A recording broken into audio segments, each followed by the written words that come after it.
So in this Coinbase tutorial video, I'm going to be showing you guys how to buy wrapped Bitcoin, ticker symbol WBTC on Coinbase. So once you have Coinbase open up on your device, go to the trade tab at the bottom and press on trade. Then once you're on the trade screen, go to the top to where it says search for an asset and press on that search bar.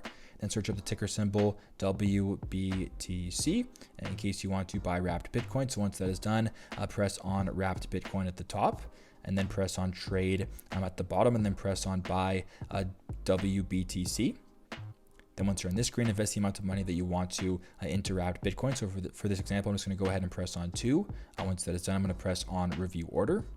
It's now going to take a couple seconds just to get your purchase in order and take you to the next screen, so just bear with it. It shouldn't take too much longer. Once you're on this screen, then you can go ahead and place your order by pressing place order at the bottom, and there you go. That is how you guys can buy wrapped Bitcoin, ticker symbol WBTC on Coinbase, and I hope this video helped.